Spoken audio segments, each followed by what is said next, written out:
Hello everyone and welcome back to English Pod. My name is Marco. My name is Catherine, and today we're talking about one of our favorite subjects, food. That's right, and on this occasion we are going to talk about Chinese food, specifically stir-fry. Okay, this is a common dish in America and all over the world thanks to the many Cantonese people who came over from Hong Kong or southern China and brought these delicious foods to our cities. So this is a very popular dish you'll be learning more about. So let's jump right in and listen to today's dialogue. And don't be worried if you don't understand everything. We'll be back in a moment.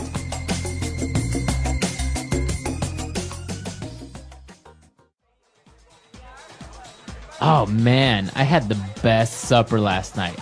My wife made a stir-fry and it was amazing. I love stir-fry. Crispy bite-sized vegetables covered in a mixture of soy sauce and oyster sauce. Wilted greens and fresh bean sprouts. Throw in some onion and garlic and ginger. It's almost lunchtime. I would die for a plate of stir-fry right now. Well, you can keep the vegetables. I'll take the meat. The stir-fry my wife made was really hearty, with chunks of beef and slivers of bell peppers and onion. What? You call that a stir-fry? More meat than vegetables? That's the worst insult you could throw at a Chinese stir-fry. What a disgrace to the wok she fried it in. What you had is equivalent to a fajita without the wrap. Alright, we're back, so you probably heard a lot of different vegetables and ingredients in this dish, so why don't we take a look at some of those now in Language Takeaway. Language takeaway. The first two phrases that we have, actually, they're not words, they're phrases, are the names of sauces that are very, very important to Chinese food. The first one is soy sauce. Okay, soy sauce, and it's this black sauce, right? And it's Very made, salty. Very salty, and it's made from? Soybeans. Soybeans, okay. Soy. So soy is a bean, a vegetable product, but soy sauce is a thin, black, salty sauce. Okay, and it's very, very common to use it with Chinese dishes especially. It's very related. You usually have sushi with soy sauce. Exactly. So Japanese food use a lot of this too. All right, and the other sauce that's not very common in our countries is oyster sauce. Okay, an oyster is an animal that lives in the sea. It lives in a shell, and we often eat oysters as a dish. But oyster sauce is stinky, thick, dark sauce that is very popular in Southeast Asian, so Vietnamese food as well, and Chinese food. Okay. So it's part of the ingredients of Chinese food. It's really good. It smells terrible, It's but stinky. But when you mix it with food and you cook it, it adds a very, very good flavor. Absolutely. All right, so that's the sauces. Now, apart from sauces, we have some vegetables, and some of those are bean sprouts. Bean sprouts are very common vegetables, especially in Asian food. So you see a lot of these. They're usually almost white, almost clear, and they're crunchy. And they have a little green part at the end. Right, so they're like little straws with a little green point at the end. So usually those go into your dish at the very end because they cook quickly. Bean sprouts. Okay. Now, if you're cooking stir-fry, what you need is the correct tools. And the main tool that you need is a wok. That's right. So a wok is actually a word that we take from, I think, Cantonese. I'm not positive. I don't speak Cantonese.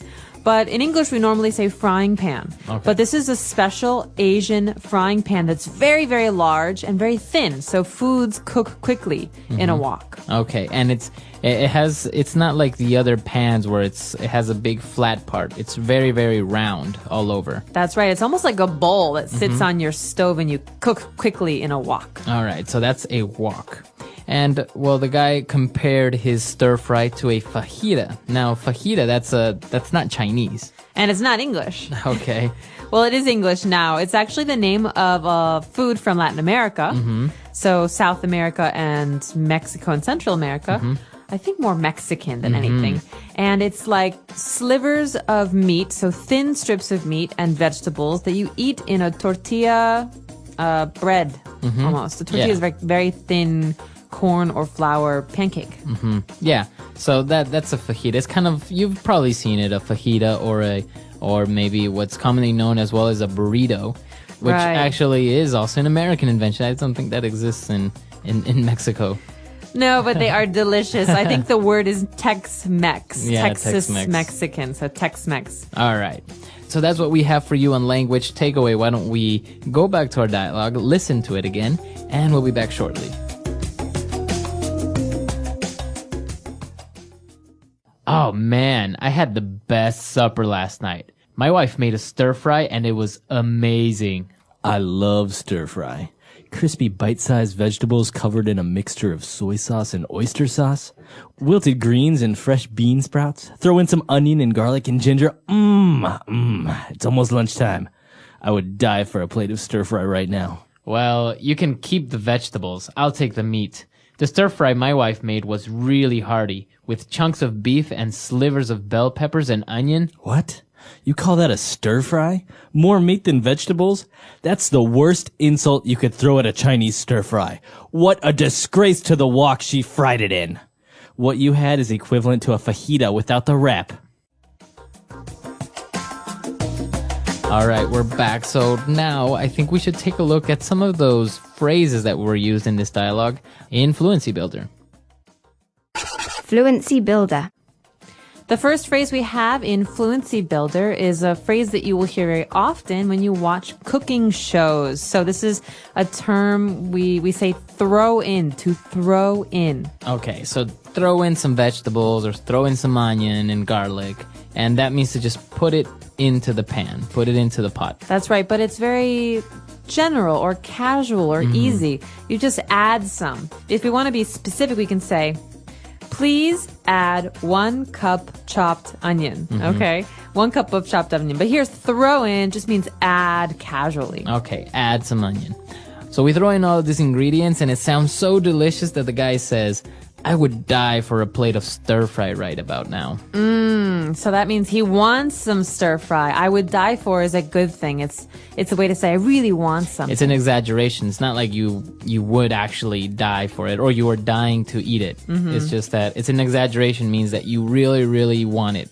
I would die for a new car. My car is old and it never really works. All right, so you really want a new car.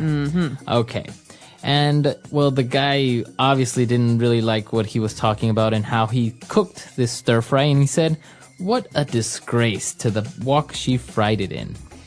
Okay, this is a way to say that something is bad. It's embarrassing. So we can say that this food is a disgrace to Chinese food because Chinese food is one way, but this doesn't even look like Chinese food. So a disgrace. So the word disgrace, it means that something is bad. Or embarrassing to something Embarrassing. else. So a parent can say, you're a disgrace to this family. That means this family has a good reputation. But what you did, what you do, these are bad things. They make us look bad. They're embarrassing. They're embarrassing to us. Okay. So it's a very strong phrase. This is a disgrace. Okay. A disgrace. Very good. A strong phrase, and you can use it if you ever want to talk about someone or something in this way. But remember, it is pretty strong, right? Very. If you say somebody's a disgrace, it's pretty insulting. It's hurtful. Okay. So why don't we listen to our dialogue for one last time, and we'll be back.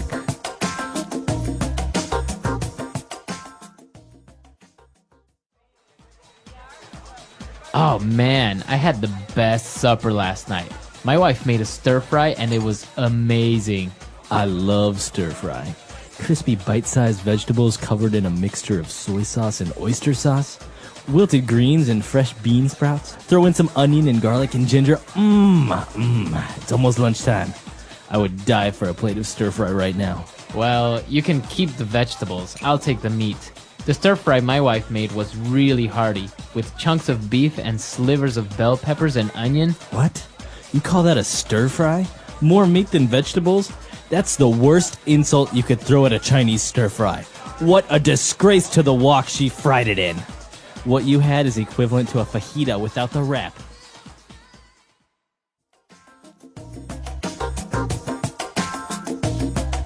All right, so talking about Chinese food, there are a lot of American inventions around Chinese food as well, not only Mexican food. For example, it's very popular, this dish chop suey. That's right, chopped suey. And I think I read somewhere that chopped suey is actually might have been a Cantonese dish that came from all of the leftovers and kind of garbage in the kitchen where you would just fry it together and it was a cheap, easy meal.